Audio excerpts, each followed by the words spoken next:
Hello and welcome to Nirmal, ladies and gentlemen. I'm Hiral Dadia. We have with us Mr. Srikanth, Chakkilam, CEO and Executive Director at Cigniti Technologies, joining in. Welcome to the show, Srikanth.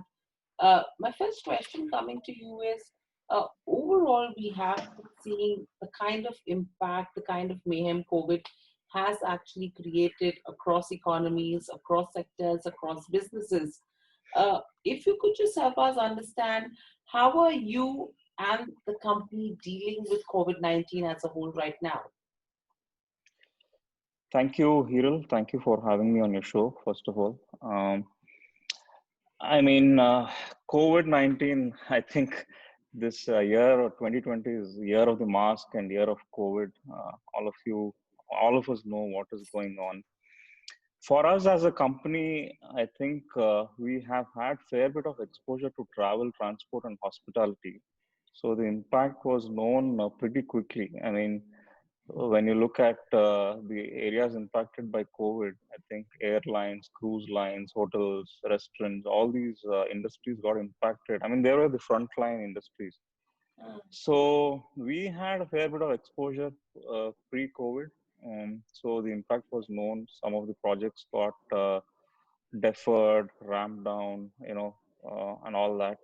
That is on the business side. On the operations side, of course, there was chaos initially because in March, we didn't have a formal announcement from the government yet. Yet people were scared. There were cases on the rise. Nobody knows how much testing was happening, the numbers and all that. It was all bonkers. So what we did immediately with the safety and health of our employees in mind, we immediately moved our ops to work from home, and Mhm. we've been able to do that quite seamlessly.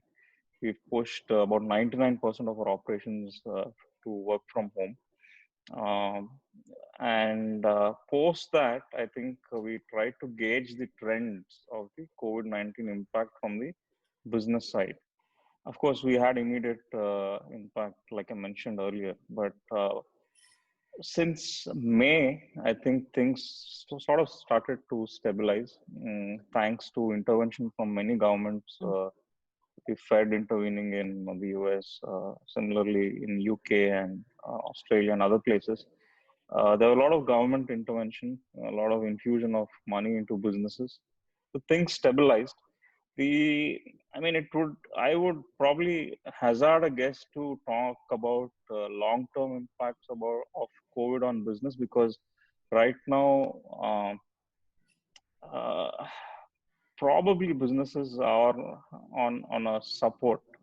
They're not probably, for sure they're on support system. Once you pull out the plug, you don't know the real impact that causes to the business. But at this point, I would say things are quite stable. We have returned to almost normal levels as before COVID, but trying to guess the trends from here on, I think is still a challenge. Right. And, I mean, across businesses, Shrikant, that's the situation right now. What's going to be the strategy with regards to revival of business is something where no one's really able to take a medium term outlook if you have to look at a 1 year perspective because everyone's playing it by the T. But right now, if we see from the time the lockdown has been initiated till the time, the nation started opening up, how much of business has been impacted in terms of revenues? If you could help us understand that. Sure. See, as a company, we are domain agnostic, vertical agnostic. But if I have to break down, we had our exposure, quite a bit of exposure to travel, transport, and hospitality, about 27% to be precise. Hmm. But having said that, it's not all gloom and doom. Hmm. People are still continuing with their IT initiatives. It is just that people have stopped newer projects. People have deferred some of the initiatives that they have wanted to pursue. The existing IT initiatives are already running. Cyber security is something they're over investing into. So those areas, I think people, and not just across TTH, but across all industries, that this has been one of the scenarios. And as a company, also we have pivoted into other areas such as medical device Mm, testing, pharma, e-commerce, where there is tremendous amount of growth. Some of the clients where today as a company we have about 220 clients. So we have been able to identify areas of clients where the spending is high, and we are sort of uh, double downing on our strategy to go after these clients for growth. And I think that is the case for many other companies as mm, well, where people who spend, I mean, healthcare is one area where right. people are spending, technology is where people are spending, cloud is where people are Mm, spending, and uh, e-commerce, pharma, all these areas. I think that has been our area of growth at this point. right. So Srikanth, I mean, a lot of companies, a lot of sectors are of the opinion that in fact, there is luck in some sectors where the business that has been lost in these days, in the last 2 to 3 months, they will be somewhere able to revive or at least get that much business back in the second half of the year. There are some sectors which are saying that it's impossible to recover that lost business right now, and we are going to 100% see a degrowth in FY21 as a year. For your company, how does the stat look? Do you think you will be able to revive or recover the Yeah. lost business of the first half? And will we see similar kind of growth or at least a flattish growth, or do you think there is going to be degrowth? See, last year we have grown about 8% Hmm. as a company. And in fact, in March, we had our best month, and our run rate was, we had about 20% growth Hmm. trajectory. And, it was very positive. But come March and come COVID, I think some of these statements that you make and that you made hold true. Airlines, for example, I don't think they will see the Absolutely. same level of growth. So the stats I read is they will see a 44% dip in revenues, but I think it will be close to 80%. 44 is the most optimistic scenario. In fact, I have traveled during the COVID times, and I've seen planes, except for the Vande Bharat flight. The local flights here is just, maybe operating at 20% levels. Hmm. Automotive sector, similarly, I think they will see 40-50% degrowth. So companies that have exposure to these industries, to these sort of industries, I think growth is very difficult. But for our company, I think from March to where we are today, I think we are at 95% levels of revenue where Great. we stood at March. Hmm. But having said that, I mean, as a company, we don't give guidance, but I anticipate a flattish sort of growth pattern. And I mean, we still have about 9 months to finish the year, or 8 months to finish the year.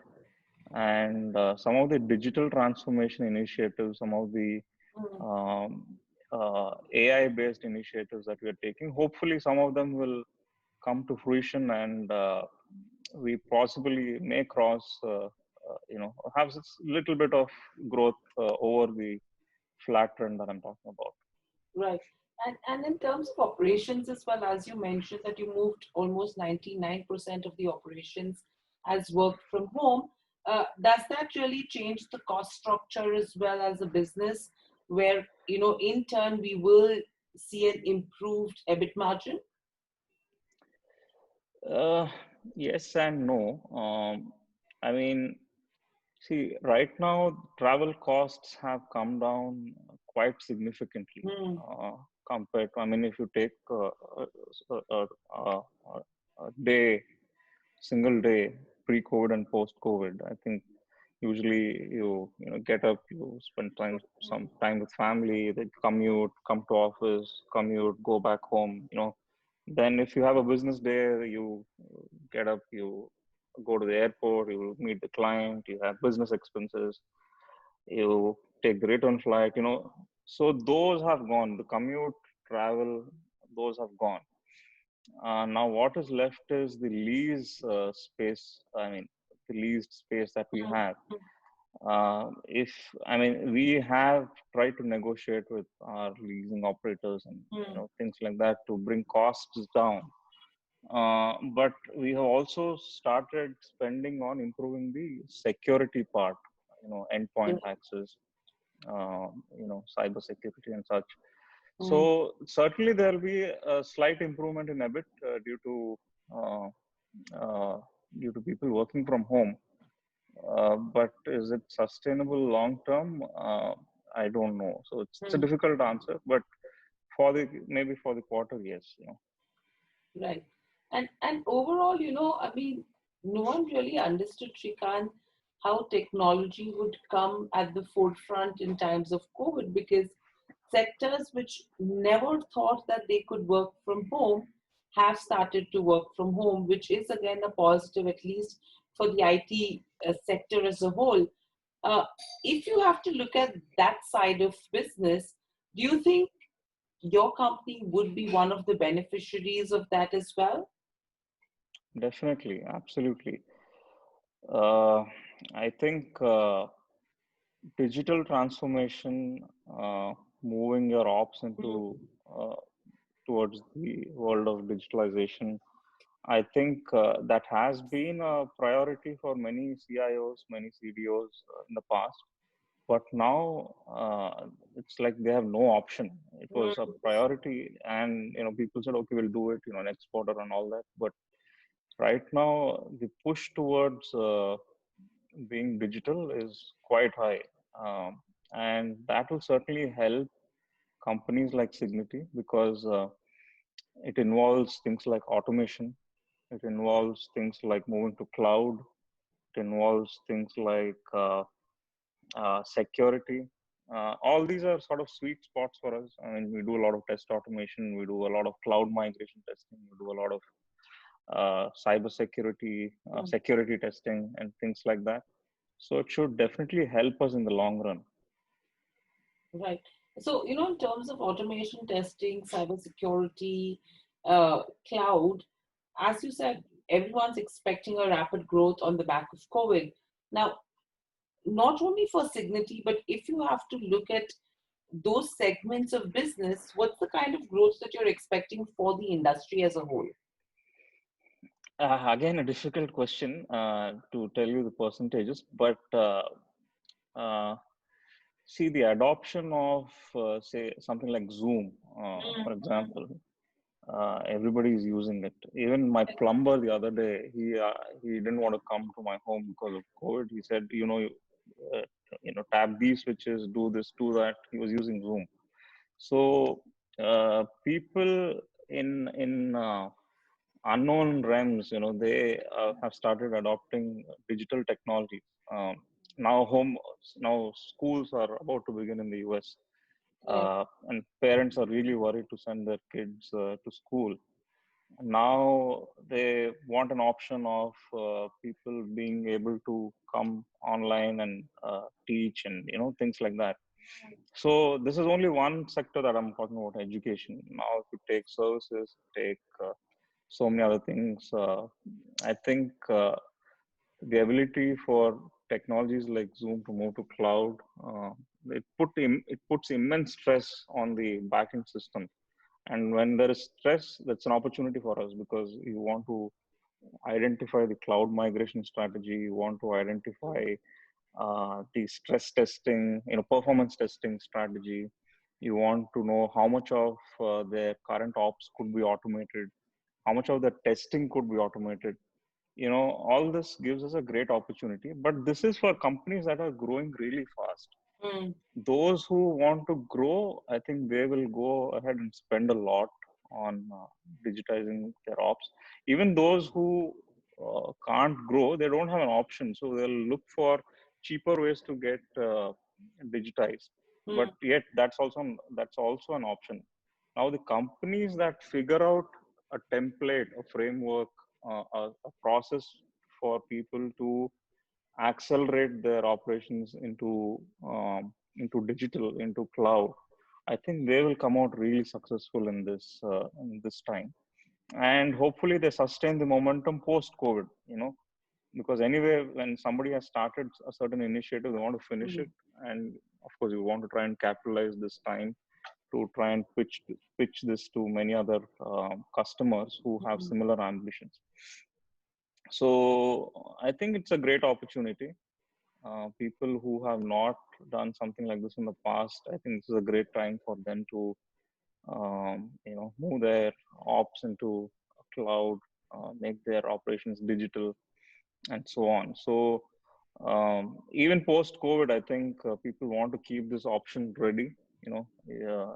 People even after things come back to normal, there's a lot of people meeting physically and all that. Even then, I think you never know. I mean, the last 17 years, there have been instances, virus instances, at least 5 times, 5 major times. SARS, MERS, and all that. So people always want to be ready with the digital option. right.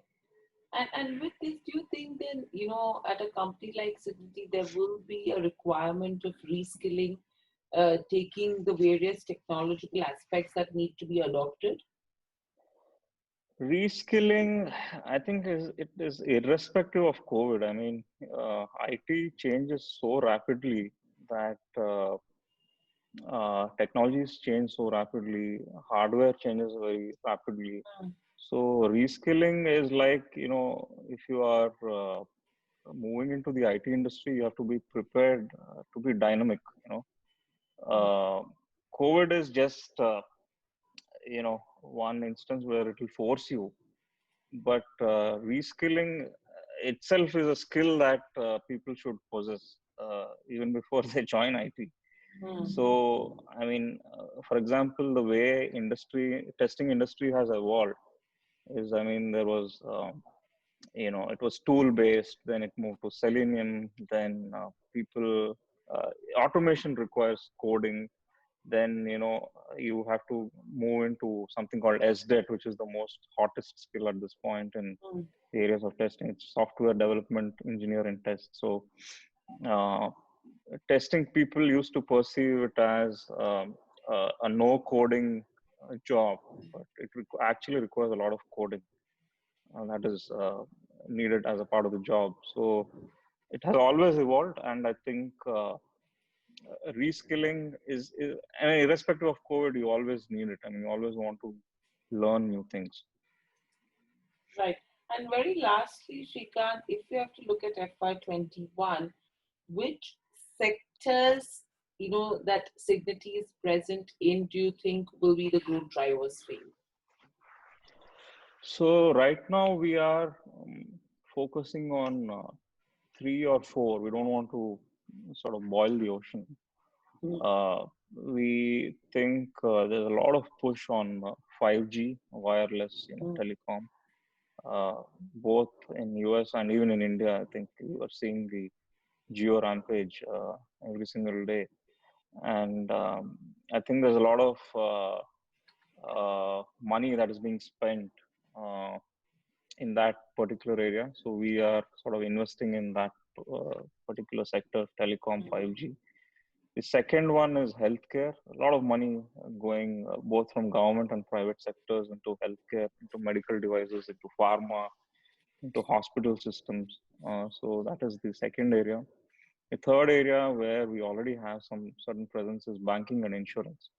So where we have invested, I mean, we have a certain client that is fully digital. They don't have a single physical branch. They mm, have mm, been doing this from 2015, and we have seen the journey ground up from zero to all the way where they're in mm. billions of dollars at this point. So that is something that we really want to spend our dollars on, invest into sales, invest into IP, invest into people, and hopefully that turns out into good amount of growth in the upcoming years. Absolutely. I think these are sectors that need to adopt the technological aspect as well. But thank you, Srikanth. Thank you so much for joining in. Great insights. I hope you enjoyed the discussion as well. and we will come back to you after a couple of months to understand as to how things have changed. At least you're in COVID right now because none of us know as to when this entire pandemic is going to be over as well. But thank you so much for Sure. joining. Thank you, Hiral. Thank you for having me on your